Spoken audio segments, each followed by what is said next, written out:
నమస్కారం, welcome to iDream media. నేను మీ సంగీత. కష్టపడి భార్యను ఎస్ఐ చేసిన తర్వాత భర్త యొక్క వృత్తి, అదేవిధంగా తన యొక్క వేషధారణ, అంటే తను వేసుకునే ధోతి కుర్తి అది నచ్చట్లేదు, అదేవిధంగా తను చేసే పని కూడా నచ్చట్లేదు అని చెప్పేసి భార్య కోర్టు మెట్లెక్కి విడాకులు కోరడం జరిగింది. ఇది మధ్యప్రదేశ్లో చోటు చేసుకుంది. ఒక్కసారి మనం వివరాల్లోకి వెళ్తే, భార్యకు చదువుకోవాలన్న ఆసక్తి ఉంది అని గ్రహించిన భర్త ఏం చేశాడంటే, ఆయన అర్చన వృత్తి చేస్తూ ఉంటాడు. ఒక గుడిలో పంతులుగా పనిచేస్తూ ఉంటాడు. అయితే అతని యొక్క విధానం ఏంటంటే, అతను పూజలు చేయడము అది కాబట్టి ధోతి కట్టేసుకొని ఒక కుర్తా వేసేసుకొని పూజలు చేయడం కానివ్వండి, ఆయన అర్చనలు చేయడం కానివ్వండి, ఇవన్నీ చేస్తున్న నేపథ్యంలో నీ వృత్తి నాకు నచ్చడం లేదు, అదేవిధంగా నువ్వు యొక్క వేషధారణ సరిగ్గా లేదు కాబట్టి దాన్ని మార్చుకో అని చెప్పేసి పలుమార్లు భార్య భర్తకి చెప్పినప్పటికీ కూడా నేను ఈ విధంగానే ఉంటాను అని చెప్పేసి భర్త చెప్పడంతో నేను ఇప్పుడు ఎస్ఐని అయ్యాను, చూసేవాళ్ళు నవ్వుతారు, నాకు సరిగ్గా అనిపించదు, కాబట్టి కావాలంటే నువ్వు ఆ జాబ్ నుంచి వెళ్ళి వేరే జాబ్కు వెళ్ళడానికి ప్రయత్నం చెయ్యు, ఇప్పుడు మనం ఆ వృత్తిలో ఉంటే మనల్ని చూసి నవ్వుతారు అని చెప్పేసి భార్య చాలా నామోషిగా ఫీల్ అవ్వడం జరిగింది. కానీ ఆవిడ మర్చిపోయింది ఏంటంటేను, అదే వృత్తిలో ఉండి తను చదువుకోవాలి అంటే అందులో వచ్చిన డబ్బులను కూడబెట్టి మరి తనకి కోచింగ్ ఇప్పించేసి ఎస్ఐ అయ్యేంత వరకు కూడా అతను చాలా కష్టపడి ఆ పొజిషన్కి తీసుకురావడం అనేది జరిగింది. ఇప్పుడు అతనికి దక్కిన ఫలితం ఏంటి? విడాకులు. భార్య నుంచి విడాకులు. నాకు ఈ భర్త వద్దు, తిను నా మాట వినట్లేదు, అతని యొక్క డ్రెస్ స్టైల్ మార్చట్లేదు, అతని వృత్తిని వదలట్లేదు, కాబట్టి నాకు విడాకులు కావాలని కోర్టు మెట్లెక్కడం జరిగింది.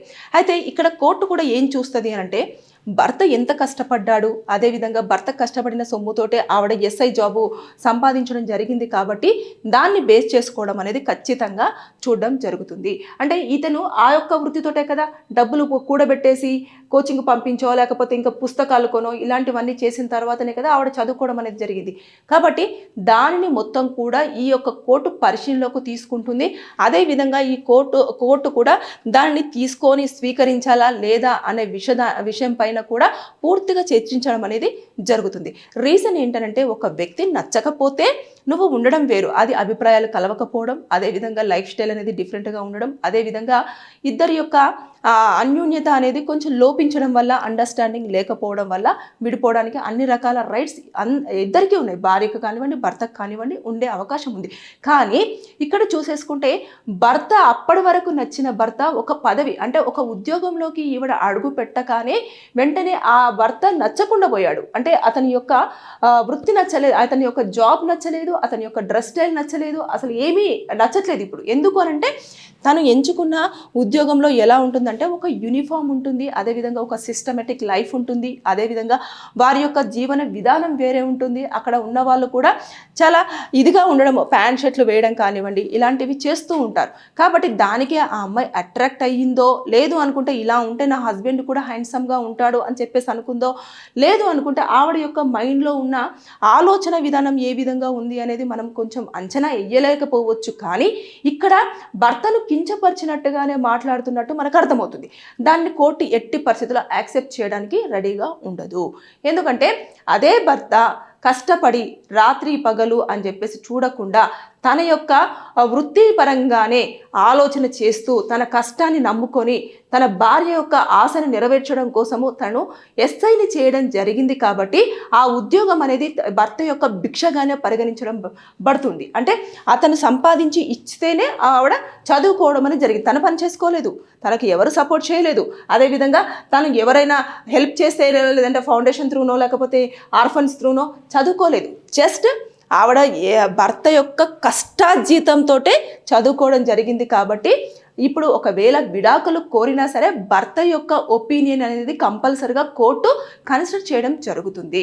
కన్సిడర్ చేసిన తర్వాతనే విడాకుల యొక్క పిటిషన్ని స్వీకరించడము, తర్వాత దాంట్లో ఉన్న ఎవిడెన్సెస్ కరెక్ట్గా ఉంటేనే, గ్రౌండ్ పాయింట్స్ కరెక్ట్గా ఉంటేనే విడాకులకి అంగీకరిస్తుందండి. ఇష్టానుసారంగా వచ్చేసి నాకు ఇలా కావాలి అలా కావాలి అని చెప్పేసి విడాకులు కోరితే కలిసి ఉండలేము అని చెప్పేసి చెప్పడం వేరు, ఒక పర్సన్ని కించపరిచేలాగా తనని డిఫరెంట్ చేస్తూ చూపిస్తూ పేర్కొనడం వేరు. కాబట్టి దాని మీద బేస్ చేసుకొని ఈ కేసు అనేది కంటెస్ట్గానే, అంటే ఇద్దరి వాదనలు వినే రకంగానే వెళ్తుంది. కాబట్టి ఒప్పందం ప్రకారంగా మాత్రం ఎట్టి పరిస్థితుల్లో వెళ్ళదు. భార్య అంటే ఎంతో ఇష్టం ఉంటే కానీ అతను అంత కష్టపడి భార్య యొక్క డ్రీమ్ని ఫుల్ఫిల్ చేయడానికి ఆయన అంత కష్టపడి ఉంటాడు. కాబట్టి వెంటనే భార్యను వదులుకోవాలి అంటే అతను కూడా వదులుకునే సిచ్యువేషన్లో ఉండకపోవచ్చు. కానీ ఇక్కడ ఏం చేస్తారు అంటే చిన్న మిస్కమ్యూనికేషన్, అంటే ముందు వరకు నచ్చిన భర్త అదే ఉద్యోగము అదే వేషధారణ అయినా సరే అప్పుడు నచ్చిన భర్త ఇప్పుడు ఎందుకు నచ్చట్లేదు అనేది ఆవిడకు కౌన్సిలింగ్ రూపంలో ఆవిడకు ఎక్స్ప్లెయిన్ చేస్తారు. అంటే ఫ్యామిలీ కౌన్సిలర్స్ ఒక 3 to 4 times కానీ ఒక 5 times కానీ కౌన్సిలింగ్ పిలిచి అప్పుడు ఆవిడ యొక్క కౌన్సిలింగ్లో కూర్చోబెట్టేసి అప్పటికి కూడా చెప్పిన తర్వాత ఆవిడ మైండ్ మారకపోతే ఇద్దరి మైండ్ సెట్ ఒకేలాగా ఉంటే అప్పుడు విడాకుల వైపు అడుగు వేయమని చెప్పడమే జరుగుతుంది. కానీ వెంటనే ఇమీడియట్గా విడాకులు పిటిషన్ కోర్టు వెంటనే స్వీకరించేసి మీకు విడాకులు ఇచ్చేస్తామని మాత్రం ఎట్టి పరిస్థితుల్లో ఇలాంటి కేసులలో చెప్పే ప్రసక్తి ఉండదు. ముందుగా కౌన్సిలింగ్ అనేది ఉంటుంది. భర్తకు భార్య మీద ప్రేమ ఉంది ఇక్కడ, అదేవిధంగా భార్యకు భర్త మీద కూడా ప్రేమ ఉంది. అంటే తను స్టైల్గా రెడీ అవ్వాలి, స్టైల్గా ఉండాలి అంటే కొన్ని ఇయర్స్ పాటు అతను ఒక లైఫ్ స్టైల్కి అతని ఒక విధానానికి రెడీ యాప్ట్ అయిపోయాడు. ఇప్పుడు వెంటనే ఇమీడియట్గా చేంజ్ అవ్వాలి అంటే అవ్వకపోవచ్చు. కొంచెం ప్రేమతోటో లేదు అంటే కొన్ని కారణాలు చూపించో లేదంటే కొంతమందిని ఎగ్జాంపుల్స్గా చెప్పో ఇలా మార్చుకునే విధానం ఒకటి సపరేట్గా ఉంటుంది. నేను పలుమార్లు చెప్పి విసిగిపోయాను అని అంటే అది చెప్పే విధానాలు కూడా నువ్వు మార్చుకో అని చెప్పేసి అంటే మార్చుకోరు.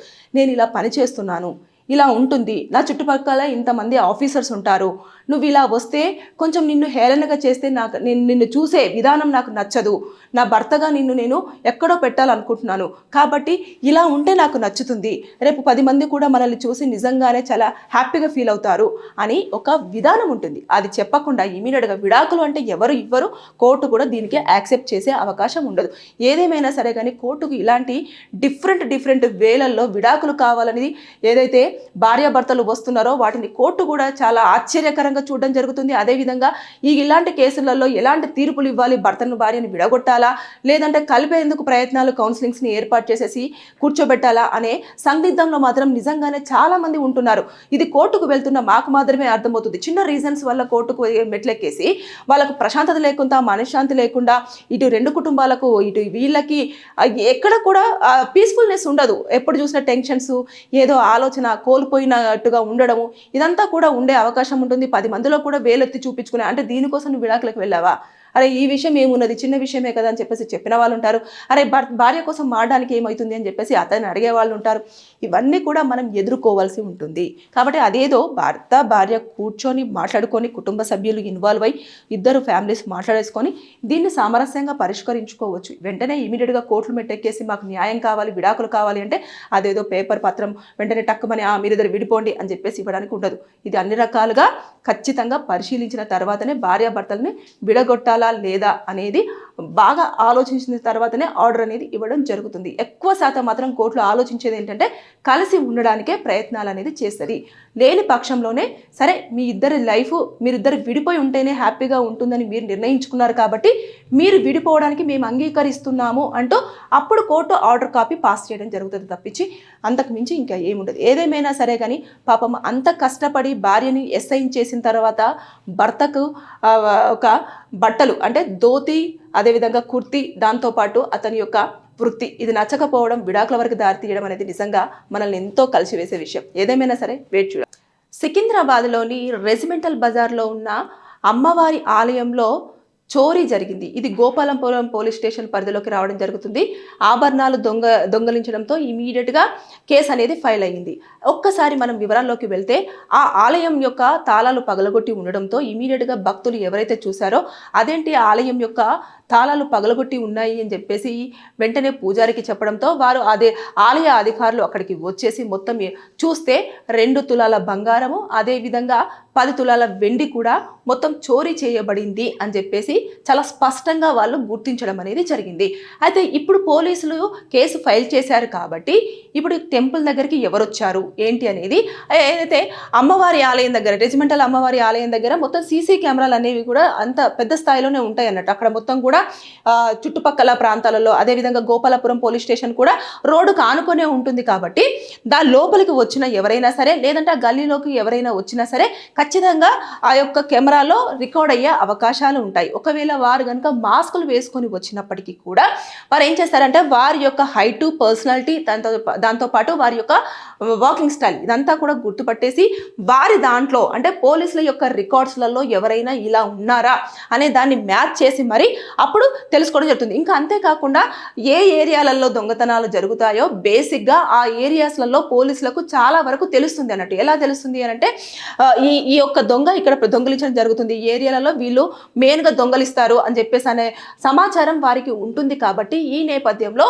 వారికి ఖచ్చితంగా కూడా వారిని పట్టుకుంటారు. పట్టుకున్న వెంటనే ఎందుకు చేశారు, ఏం చేశారు, ఎలా చేశారు అని చెప్పేసి వారు పూర్తి స్థాయిలో తెలుసుకున్న తర్వాత ఎన్ని రోజుల పాటు మీరు ఇక్కడికి రావడం జరిగింది, అమ్మవారి ఆలయంలో మీరు ప్రవేశించడానికి తాళాలు ఎలా అంటే పగలగొట్టేటప్పుడు ఎవరు చూడలేదా, చూసినప్పుడు మీరు ఎలాంటి ఆయుధాలతో పగలగొట్టడం జరిగింది, ఇవన్నీ కూడా వారి ఎంక్వైరీలో తెలుసుకుంటారు.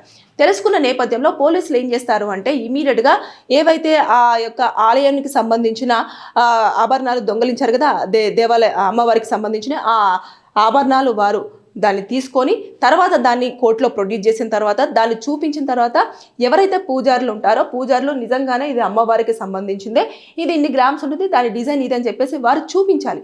చూపించిన తర్వాత అప్పుడు దాని యొక్క ఏదైతే ఉంటుందో ఆ ఆభరణాన్ని ఖచ్చితంగా వారికి ఇవ్వడం జరుగుతుంది. ఇచ్చిన తర్వాత మళ్ళీ యథావిధిగా అమ్మవారికి చేరుకుంటాయి. కాకపోతే ఇలాంటివన్నీ ఈ మధ్యకాలంలో చాలా ఎక్కువ స్థాయిలో జరుగుతూ ఉన్నాయి. ఎంత నిఘా పెట్టినప్పటికీ కూడా దొంగలు ఆలయాల మీదనే ఎక్కువగా దృష్టి పెట్టడం జరుగుతుంది. ఇటు బంగారము, వెండితో పాటు నగదు కూడా, అంటే ఆ ఉండిలో ఉండే నగదు ఉంటుంది కదా, దాన్ని కూడా దొంగలించుకొని తీసుకువెళ్ళడం జరిగింది. కాబట్టి ఇక దేవాలయాలకే రక్షణ లేదు కాబట్టి ప్రజలకు ఏం రక్షణ ఉంటుందని చెప్పేసి మీరు ఆలోచించొద్దు. ఎందుకు అనంటే వారు భక్తుల రూపంలో రావచ్చు, లేదు అంటే అక్కడ కొన్ని రోజుల పాటు కూడా అక్కడికి వచ్చేసి నమ్మకంగా తిరుగుతూ ఉంటారు. తిరిగిన నేపథ్యంలో ఏమవుతుందంటే వీళ్ళు రోజు దేవాలయానికి వచ్చే వ్యక్తులే కాబట్టి భక్తి ఉంటుందేమో అని చెప్పేసి చుట్టుపక్కల వాళ్ళు కొంచెం నమ్మే ప్రయత్నం చేస్తారన్నట్టు. దాన్ని బేస్ చేసుకున్న తర్వాతనే అప్పుడు దొంగలించడానికి ప్రయత్నాలు అనేవి జరుగుతాయి. కోర్టులో ప్రొడ్యూస్ చేసిన తర్వాత ఎవరైతే వీళ్ళు దొరుకుతారో దొరికిన తర్వాత వారిని కోర్టులో ప్రొడ్యూస్ చేస్తే అప్పుడు వారికి పనిష్మెంట్ అనేది ఉంటుంది. ఫస్ట్ రిమైండ్ చేస్తారు, తర్వాత వారు ఏవైతే వాళ్ళు ఇన్వెస్టిగేషన్లో చెప్తారు కదా, పోలీసులు అరెస్ట్ చేసిన తర్వాత నేను ఇది ఇలా జరిగింది అని చెప్పేసి చెప్తారో వారు చెప్పిన యొక్క వాంగ్మూలను బట్టేసి పూజారులు ఆలయ యొక్క కమిటీ అధికారులు చెప్పిన దాన్ని బట్టేసి మొత్తం చూసుకున్న తర్వాత అప్పుడు ఇలాంటివి ఇంకెప్పుడైనా గతంలో చేస్తే ఎవరికి సేల్ చేయడం. ఇప్పుడు బంగారు ఆభరణాన్ని తీసుకెళ్ళినంత మాత్రాన వారు అయితే ఖర్చు పెట్టుకోవాలంటే డబ్బులు కావాలంటే ఇలాంటి ఆభరణాలు కొనేవాళ్ళు ఎవరైనా ఉన్నారా, ఉన్నప్పుడు ఆ వాళ్ళు ఇదివరకు గతంలో ఎవరైనా తీసుకొచ్చి ఇవ్వడం జరిగిందా, ఇంకా ఇది మొత్తం కూడా లాగితే మొత్తం అంతా కూడా బయటికి రావడం జరుగుతుంది అన్నట్టు. వచ్చిన తర్వాత అందరూ ఎంతమంది ఉన్నారు, ఎంతమంది ఇన్వాల్వ్ అయి ఉన్నారు, ఇది ఒక టీమ్గా ఫామ్ అయిందా, టీమ్గా ఫామ్ అయిన తర్వాత ఎన్ని ఏళ్ల పాట నుంచి చేయడం జరుగుతుంది ఏంటి అనేది పూర్తి స్థాయిలో కనుక్కున్న తర్వాత అప్పుడు వారికి పనిష్మెంట్ ఉంటుంది. ఉన్నా కూడా ఒక 3 సంవత్సరాల వరకు జైలు శిక్ష ఉంటుంది. దాంతోపాటు వారు ఫైన్ విధించే అవకాశాలు కూడా ఉండే ఛాన్స్ ఉంటుంది. లేని పక్షంలో ఏదైతే ఆభరణాలు ఉంటాయో అవన్నీ కూడా తీసుకొని ఆ నగదు ఏదైతే చోరీ చేశారో అవన్నీ కూడా కలెక్ట్ చేసేసుకొని మొత్తం పూర్తి స్థాయిలో వాళ్ళకి చూపించిన తర్వాత అది అమ్మవారికి సంబంధించిన ప్రాపర్టీ కాబట్టి అది ఆలయానికి ఇవ్వడానికి అన్ని రకాలుగా కూడా కోర్టు పర్మిషన్ తోటి ఇవ్వడం అనేది జరుగుతుంది. ఏదేమైనా సరే కానీ ఒక్కసారి కనుక ఎవరైనా ఆలయ ప్రాంగణంలో శబ్దాలు జరిగినా, లేదంటే ఆలయానికి సంబంధించిన వారు, ఆలయంలో పనిచేస్తున్నవారు అని చెప్పేసి కనుక మీరు అనుకున్నట్లయితే ఇమీడియట్గా ఎవరైతే అధికారులున్నా, పోలీసులున్నా, లేకపోతే ఎవరున్నా సరే వీళ్ళు ఈ మధ్య కాలంలో రావడం జరిగింది, ఆలయానికి సంబంధించి ఇక్కడ తిరుగుతున్నారు అని చెప్పేసి మీరు ఒక ఇన్ఫర్మేషన్ ఇస్తే ఇలాంటి ఆలయానికి సంబంధించిన ఆభరణాలు దొంగలించకుండా, అదేవిధంగా నగదు కూడా చోరీ అవ్వకుండా ఉండే అవకాశాలు ఉంటాయి. ఏదేమైనా సరే కానీ ఇప్పుడైతే పోలీసులు కేసు ఫైల్ చేసుకోవడం జరిగింది. కానీ ఇప్పుడు ఆ నిందితులు ఎవరైతే ఉన్నారో వారి కోసం గాలింపులు అయితే జరుగుతున్నాయి. అతి త్వరలోనే పట్టుకుంటామని చెప్పేసి కూడా పోలీసులు చాలా చాలా క్లియర్గా చెప్పడం జరిగింది. ఎందుకంటే ఈ తరహా దొంగతనం చేసేవారు వారి లిస్టులో ఉంటారు. అంటే ఒక్కొక్క టైప్ ఆఫ్ స్టైల్లో దొంగతనం చేస్తారు. ఆ ఎవిడెన్సెస్ అన్నీ కూడా వాళ్ళ దగ్గర ఉంటాయి కాబట్టి దాన్ని బేస్ చేసుకొని అదే వేలో సెర్చ్ చేస్తారు. చేసిన తర్వాత వారిని పట్టుకోవడం అనేది జరుగుతుంది. పట్టుకున్న తర్వాత నేను చెప్పినట్టుగా కూడా పనిష్మెంట్ ఉండే అవకాశాలు ఉన్నాయి. ఏదేమైనా సరే కానీ రెజిమెంటల్ బజార్లోని అమ్మవారి ఆలయంలో ఇలా నగదు అమ్మవారి ఆభరణాలు దొంగలించడం అనేది నిజంగానే చాలా బాధాకరమైన విషయం. సరే నిందితులు అయితే అతి త్వరలోనే పట్టుకొని ఖచ్చితంగా పనిష్మెంట్ ఇస్తామని చెప్పేసి పోలీసులు చెప్పారు కాబట్టి ఇంకా మనం వేసి చూడాల్సిందే. Thank you. నిజంగా ప్రస్తుతం ఉన్నటువంటి సమాజం దేనికి ప్రయారిటీ ఇస్తుంది? ఆర్థిక సంబంధాల చుట్టూ మాత్రమే తిరుగుతుంది. మళ్ళీ ఎన్నికలంగానే చాలా విరక్తి కలుగుతాను. మంచి అనిపిస్తుంది కదా, లేడీస్ కూడా ఛాలెంజింగ్ జాబ్స్ చేసినప్పుడు చాలా బాగుంటది. ట్రాఫిక్ అసిస్టెంట్స్ గా నియమించిన ట్రాన్స్జెండర్స్ అందరితో సాల్యూట్ చేయించుకుంటున్నారు. ఫుడ్ డెలివరీ ఇవ్వటానికి వెళ్ళినటువంటి డెలివరీ బాయ్ అనిల్ పై కళ్ళ ముందు పెళ్ళండి